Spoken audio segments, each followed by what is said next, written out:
semua untuk mendengarkan Injil Lukas. Dalam Lukas bab 17 ayat 11 sampai dengan 19. Dalam perjalanannya ke Yerusalem,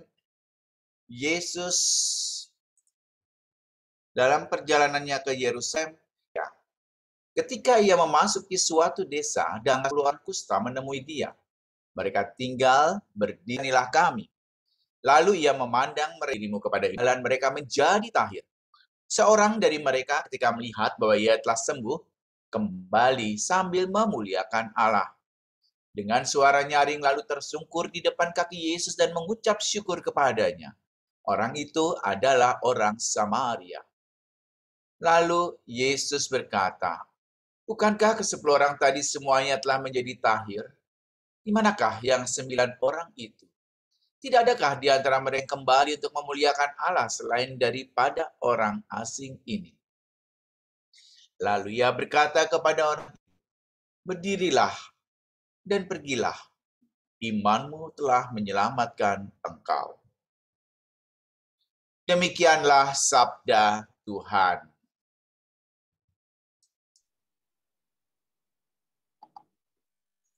Terpujilah Kristus.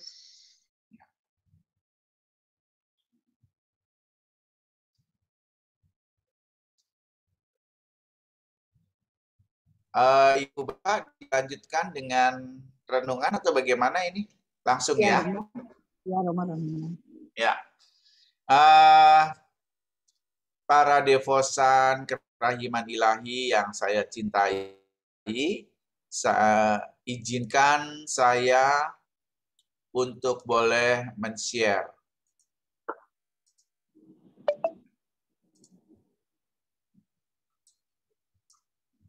Apakah sudah di sini? Sudah, Romo. Oke ya. Ya, sudah, Romo. Sudah, baik. Saya beri judul Kerahiman Allah Memanggil dan Semakin Mengasihi Yesus. Ya. Next. Mengenal Yesus dari kerahiman Allah. Untuk mengenal Yesus, kita bisa mengenalnya melalui kerahimannya. Kerahiman Allah sudah terbukti dengan kehadiran Yesus sendiri. Allah yang menjelma menjadi manusia, hadir untuk menebus dosa manusia. Paling efektif melalui diary Tuhan Yesus, melalui wall Facebook-nya Tuhan Yesus, melalui Instagram-nya Tuhan Yesus. Ya. Next. Karena itu, memahami kerahiman ilahi berarti memahami juga kasih Yesus. Di sana ada prinsip dasarnya, di sana ada kasih yang senantiasa berkembang maknanya, setiap kali dibaca dalam konteks situasi yang berbeda, senantiasa menarik dilihat dari sudut lain. Bahkan kalau kita lihat ya Facebook atau Instagram ya, di wall itu banyak foto. Mungkin juga di diary Yesus banyak cerita menarik. Kisah orang kusta yang disembuhkan oleh Yesus jika dibaca berulang pasti juga banyak kisah-kisah yang menarik di belakangnya. Next. Maka jelas prinsip dasarnya adalah kalau ingin mengasihi Yesus, mengenalnya dari surat cintanya. Manusia membaca surat cinta dari Allah. Jadi bukan hanya kekasih yang menerima surat cinta dari pasangannya, tapi manusia ya dapat surat cinta dari Allah. Ya. Next. Prinsip dasar kedua menggembirakan. Jadi kalau Anda para ibu membaca kitab suci, anggaplah itu sebagai surat cinta dari Allah. Harus gembira. Menggembirakan. Apapun bacaannya senantiasa ditangkap dengan sukacita. Juga dibaca berulang-ulang. Kalau tadi membaca teks bagaimana orang kusta disembuhkan, dibaca berulang-ulang ya. Sehingga dengan dibaca berulang-ulang kita masuk di dalam batin. Dan akhirnya setelah kita membaca berulang-ulang, kita mengalami transformasi hidup. Mengalami perubahan hidup ini kalau kata anak-anak milenial dari mobil menjadi robot, ya, itu terjadi proses transformasi hidup.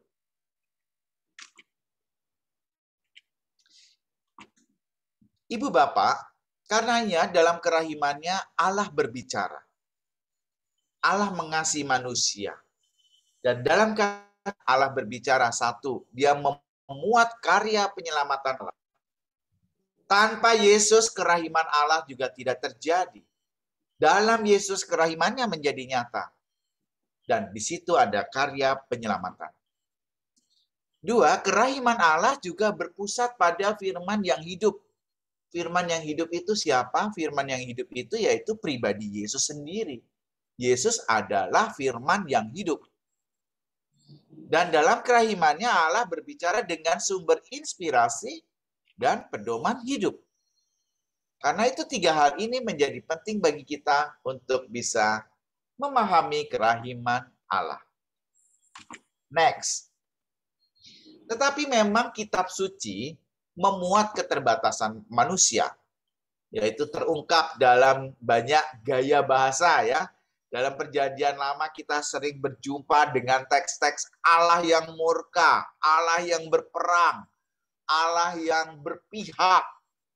Ya.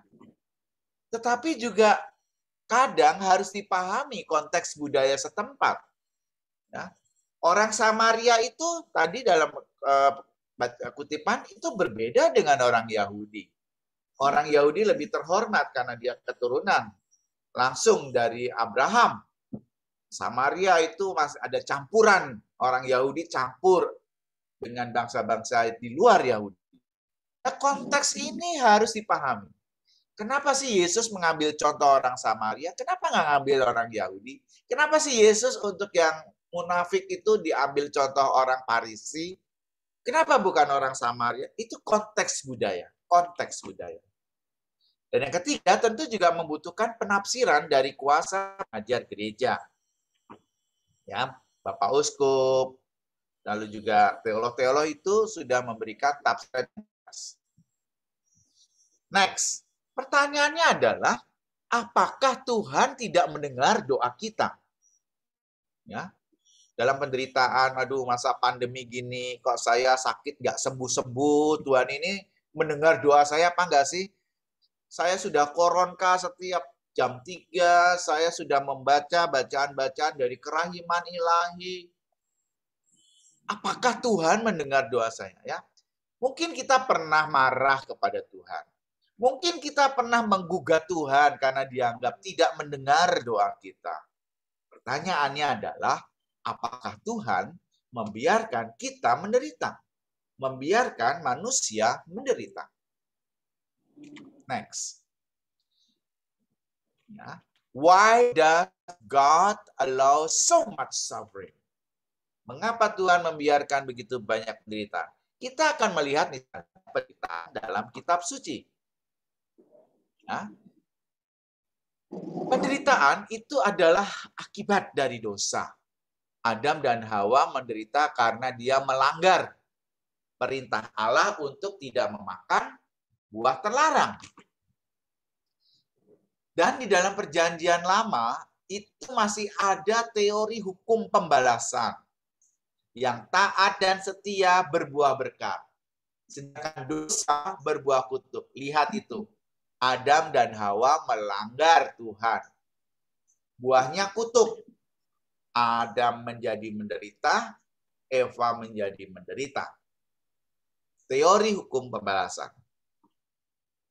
Dosa, karena itu adalah bentuk hukuman dari Allah, baik secara personal maupun secara kolektif. Dan di sana tidak berlaku umum. Kisah mengenai Ayub. Ayub itu perkecualian. Perkecualian karena teologinya jauh lebih maju pada zamannya.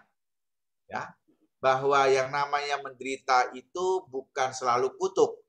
Ayub melihat penderitaan bukan sebagai kutuk, tapi sebagai berkat.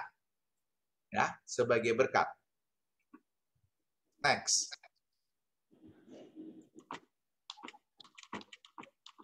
Kita lanjut dengan penderitaan sebagai utusan Tuhan. Apakah sudah terlihat? Sudah, Romo. Oke. Jadi dalam penderitaan itu, Tuhan pasti berbicara sesuatu. Karena itu ada konsekuensi relasi dengan Tuhan. Dan penderitaan itu mengena pada diri para nabi dan juga utusan Tuhan. Para nabi itu kita lihat Musa, nabi besar, itu harus menderita. Penderitaan yang paling dahsyat adalah di tanah perjanjian dia tidak boleh menginjakkan kaki. Dia hanya melihat dari kejauhan. Ya. Penderitaan itu disebabkan oleh penolakan pihak lain terhadap Tuhan. Ya. Dan juga banyak penderitaan utusan Tuhan itu berkisah tentang hamba Yahweh. Ketiga, penderitaan sebagai ujian iman. Di situ muncul nilai positif dari penderitaan, ya, seperti Ayub. Saya ini kok menderita ya. Tuhan kasih ternak saya mati, anak saya mati, istri saya mati, sehingga saya diberi penyakit namanya penyakit kusta ya. Tapi Ayub tetap setia pada Tuhan karena melihat penderitaan sebagai ujian. Nah, ini hal yang positif. Dan juga penderitaan sebagai ujian iman itu menjadi sarana bagaimana pendidikan iman dididik, bagaimana motivasi dimurnikan, dan bagaimana kesetiaan diuji. Ya, di masa pandemi ini iman kita pun diuji gitu ya. Kita diuji makin setia atau tidak di tengah misa yang hanya online atau misa yang tidak diizinkan untuk para lansia atau gerakan pelayanan yang makin terbatas melalui Zoom. Apakah kita masih tetap setia atau tidak? Dan juga menjadi cara untuk tujuan yang kerap kali lebih mulia. Tentu ada aspek yang diutamakan di sana, yaitu ketekunan. Karena itu penderitaan sebagai ujian umum juga tidak berlaku umum. Yang keempat, penderitaan demi penyelamatan. Nah, ini muncul dalam pribadi Yesus. Yesus adalah Allah yang menjelma menjadi manusia. Dan Yesus menderita untuk menjalankan kehendak Bapanya di surga, yaitu menebus, menyelamatkan dosa manusia. Untuk itu, kita perlu memahami misteri salib. Karena dalam salib itu terjadi penebusan atas dosa manusia. Dan di sanalah kita bisa memahami kerahiman Allah yang luar biasa. Penebus pada kebangkitan. Kalau demikian pertanyaannya, apa sih artinya menderita? Menderita artinya, ya kalau kita membaca kisah Santo Santa, itu dipanggil menjadi kudus. Dipanggil semakin menyerupai Tuhan Yesus. Dipanggil semakin sempurna. Karenanya itu dalam penderitaan Allah senantiasa hadir. Kalau orang Jawa bilang, Gusti Allah boten sare, boten ya, Tuhan Allah itu tidak tidur ya, dia senantiasa hadir. Nah, itu tadi penderitaan muncul dari pertanyaan tentang manusia. Sekarang kita lihat manusia itu dari Allah. Kita lihat dalam kitab Kejadian, dia manusia itu kudus. Karena dia berasal dari Allah yang kudus. Ya, ciptaannya itu secitra, serupa, segambar dengan Allah. Karena itu apapun kekasan dan perbedaannya, tua, muda, laki, perempuan, kaya, miskin, manusia itu kudus. Maka karena manusia itu kudus, manusia diajak untuk menjaga kesucian hidupnya dan sesamanya. Kudus dari bahasa Ibrani, quds, khusus. Artinya dikhususkan untuk tugas tertentu ya. Kita lihat misalnya Kejadian bab 1, 26a dan diteruskan 27. Berfirmanlah Allah, baiklah kita menjadikan manusia menurut gambar dan rupa kita. Lihat bagaimana manusia ciptakan serupa, segambar, secitra dengan Allah. Maka Allah menciptakan manusia menurut gambarnya. Menurut laki-laki dan perempuan diciptakannya mereka.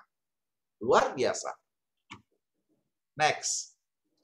Bersama dengan Allah. Ya, kita lihat dari Matius 28:20b. Ya. Di sana, ketahuilah, aku menyertai kamu senantiasa sampai akhir zaman. Allah menyertai kita terus sampai zaman. Atau dalam Roma 8. Sebab aku yakin bahwa baik maut maupun hidup, baik malaikat-malaikat maupun pemerintah-pemerintah, baik yang ada sekarang maupun yang akan datang, atau kuasa-kuasa, baik yang di atas maupun yang di bawah, ataupun sesuatu makhluk lain, tidak akan dapat memisahkan kita dari kasih Allah yang ada dalam Kristus Yesus Tuhan kita. Nah, manusia tidak pernah meninggalkan Allah. Ia selalu ada bersama mereka. Siapakah atau apakah yang bisa memisahkan kita dari kasih Kristus? Maka manusia diingatkan untuk selalu percaya bahwa Allah bersama-sama dengan dia dalam situasi apapun. Karena itu manusia juga menuju kepada Allah. Ya. Kalau kita lihat Yohanes 14 ayat 3. Dan apabila aku telah pergi ke situ dan telah menyediakan tempat bagimu, aku akan datang kembali dan membawa kamu ke tempatku, supaya di tempat di mana aku berada, kamu pun berada. Yesus ingin kita selalu berada bersama dia menuju Allah. Ya kan, ada peribahasa ya, urip iki mong mampir ngombe. Nah, hidup ini ya cuma numpang minum. Tapi kan sebenarnya tujuan hidup manusia akhirnya adalah bersatu dengan Allah. Ada banyak misteri, ya hal-hal yang sulit dipahami dalam hidup. Kita lihat misalnya 1 Korintus 13. Karena sekarang kita melihat dalam cermin suatu gambaran yang samar-samar, tetapi nanti kita akan melihat muka dengan muka. Sekarang aku hanya mengenal dengan tidak sempurna, tetapi nanti aku akan mengenal dengan sempurna seperti aku sendiri dikenal. Misteri itu dari bahasa Yunani mysterion, atau diterjemahkan dalam bahasa Latin sacramentum, artinya menjadi tanda dan sarana kehadiran Tuhan. Ya, ini kita lihat bagaimana Yesus ya naik motor ya. Ini kalau diceritakan kepada anak-anak muda itu senang dengan hal-hal yang dekat dengan dunianya ya. Apalagi anak-anak Bina Iman Remaja ya. Ini gambar ini kalau saya ceritakan tuh anak-anak Bina Iman Remaja, oh Yesus naik motor ya. Lalu mereka tertarik ya, itu pintu masuk sebetulnya untuk menjelaskan siapa Yesus ya pada anak-anak remaja. Ibu Bapak, sekarang kita mau melihat bagaimana sikap pesimis sampai kita memahami kerahiman Allah, dan setelah memahami kerahiman Allah, kita hendaknya optimis dalam melihat Yesus. Pesimis itu misalnya merasa tidak mampu, ya Yeremia 1-6. Wah, aku ini siapa sih Tuhan? Aku tuh tidak mampu berkata-kata, tidak mampu berbicara di depan umum dan sebagainya. Atau merasa berdosa, Lukas 5 ayat 8. Atau merasa tidak pantas, Lukas 1:43. Atau merasa sibuk dengan urusan lain, Matius 8 ayat 21. Itu sikap-sikap pesimis yang kita temukan dalam kitab suci.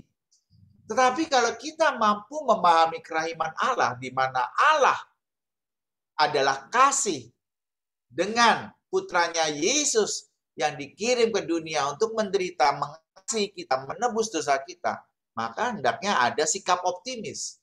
Siap sedia. Di mana sikap optimisnya? Kita artinya optimis berarti saya bersedia. Lukas 1:38. Siapakah? Terjadilah padaku menurut perkataanmu itu Tuhan. Bahagia ya Lukas 19 ayat 6.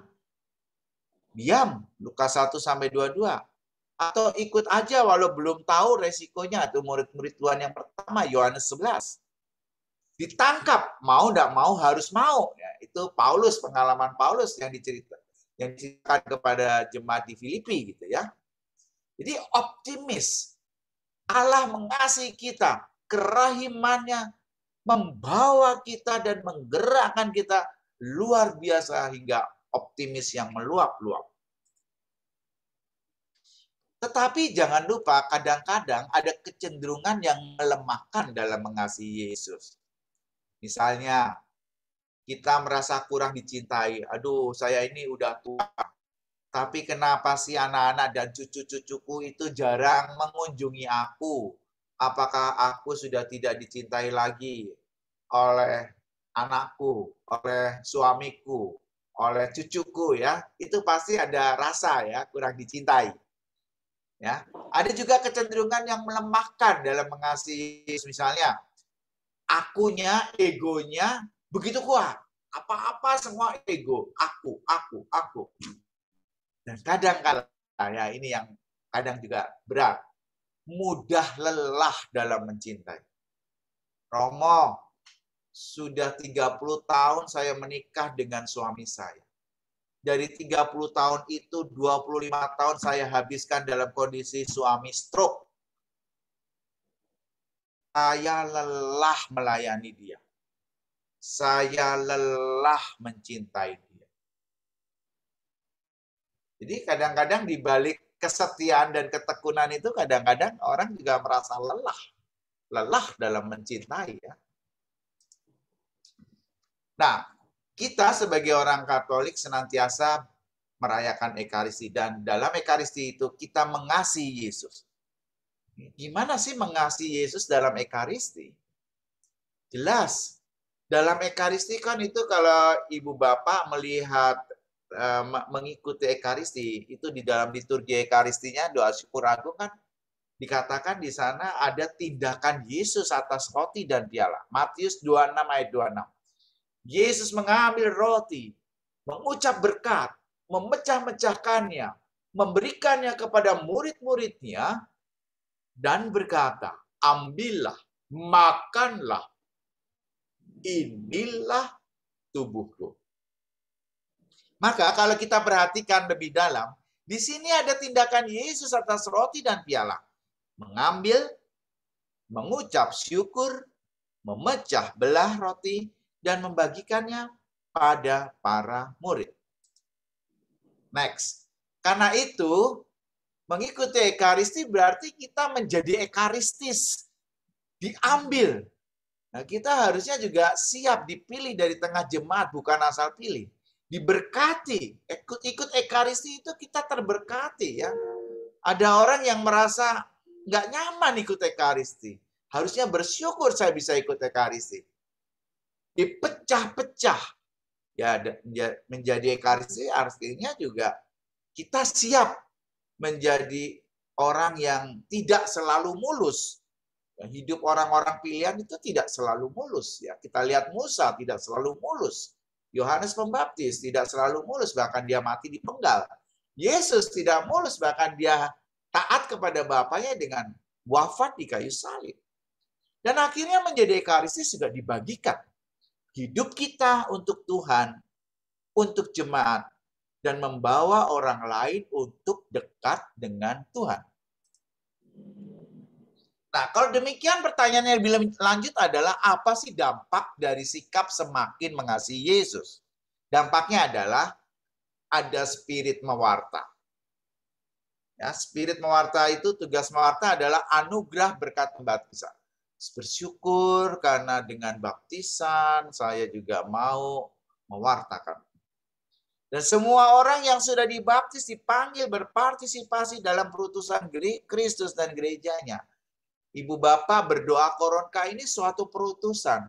Siang-siang ya jam 2 itu kan waktunya orang tidur siang gitu ya. Kalau pastor-pastor ya. Atau ibu-ibu mungkin jam 2 ngapain nih? Mungkin masak buat persiapan makan malam gitu ya. Ini kok doa. Nah, berarti saya mau mewartakan. Ayo yang mau ikut saya jawili, saya ajakin yang lain-lainnya.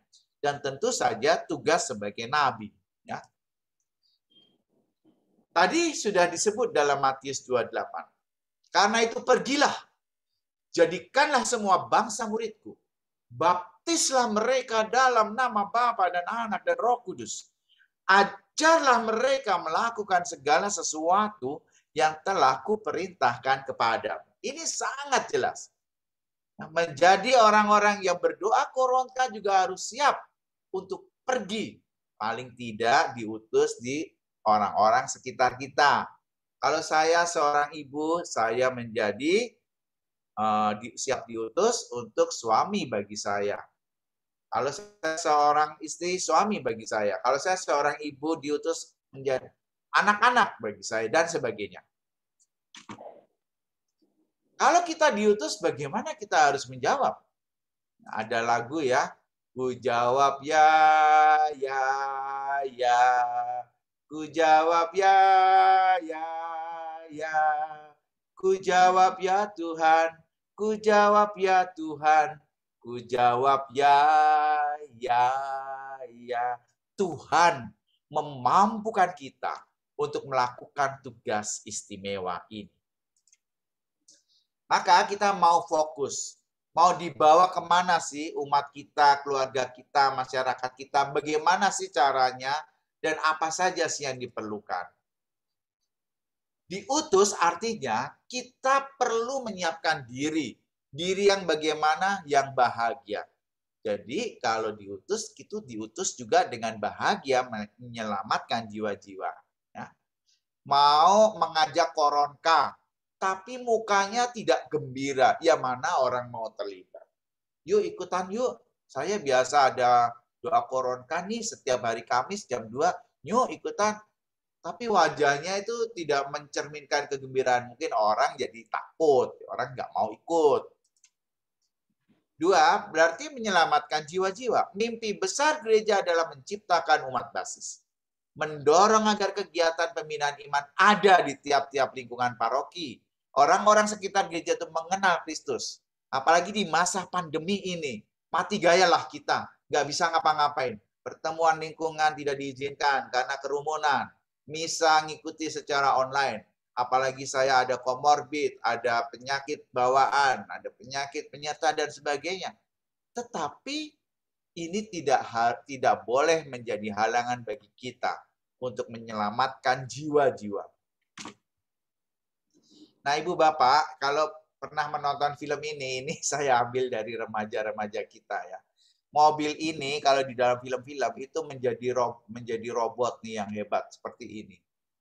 Ya. Ada proses transformasi.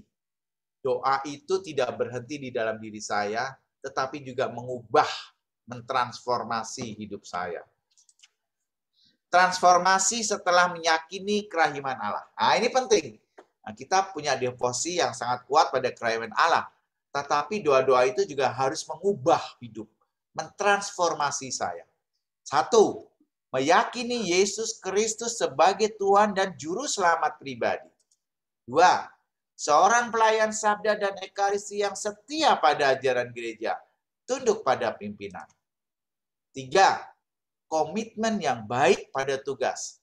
Ya, kalau doa koronkanya rutin, ya rutin, jangan bolong-bolong ya. Menjadi teladan bagi umat, bagi keluarga, bagi rekan kerja ya. 5, mau belajar terus-menerus, ya tidak berhenti. 6, hidup tekun dalam doa-doa, koronka, dan juga kitab suci. Nah, di sana kerap kali kita juga harus hati-hati. Kerap ada konflik. Aduh, Romo, masa sama-sama pengurus saya ajak doa koronka, dia nggak mau. Urusannya katanya remeh-temeh, tapi kok harusnya kan pengurus kasih teladan yang benar, yang baik. Ini malah kelayapan kemana-mana, urusan remeh-temeh. Kalau muncul konflik, ingat akan kasih Yesus. Ya, ingat, tujuan kita adalah membawa siapapun Tuhan, bukan untuk memegahkan diri. Ya, Nah, kerap kali dalam pelayanan, termasuk pelayanan di Kerahiman Ilahi ini, ada penyakitnya. Ini sebenarnya saya sadur dari banyak hal ya. Nih, misalnya penyakit lesu, ya lemah sumber. Sumbernya kitab suci, ya jarang baca dia. Penyakit AIDS, ya. AIDS itu A-nya angkuh, I-nya iri, I-nya dengki, S-nya sombong. Nah, penyakit mual, mutu amat lemah, ya. Penyakit kudis, kurang disiplin. Mau doa jam 2, kok datangnya jam setengah 3. Kusta, ya, kurang strategi. Kram, kurang terampil. Ini penyakit-penyakit dalam kita melayani anggota atau sesama. Tapi kita nggak boleh menyerah. Jangan menyerah. Ya, jangan menyerah. Dan tentu harus dibawa doa yang takwa. Don't quit, do it. Ya. I am possible. Nah, maka dimanapun ada kesempatan, itu harus kita gunakan. Opportunity is now, here, nowhere. Ya. Ini yang penting adalah akhirnya jangan takut berkata untuk kemuliaannya. Untuk melayani, untuk sama, untuk mewartakan doa-doa kita, koronka kepada teman-teman dan tetangga, siapapun sesama di sekitar kita. Demikian dari saya, semoga ini menginspirasi kita melihat bagaimana kerahiman Allah itu akhirnya memanggil kita untuk semakin mengasihi Yesus. Tuhan memberkati. Amin. Amin. Kemuliaan kepada Bapa dan Putra dan Roh Kudus, seperti pada permulaan, sekarang, selalu, dan sepanjang segala abad. Amin. Dalam nama Bapa, Putra, dan Roh Kudus. Amin. Terima kasih Romo. Maaf Romo, apa Romo bisa ikut mendampingi kita sampai selesai? Ya, boleh. Ya, kita lanjut.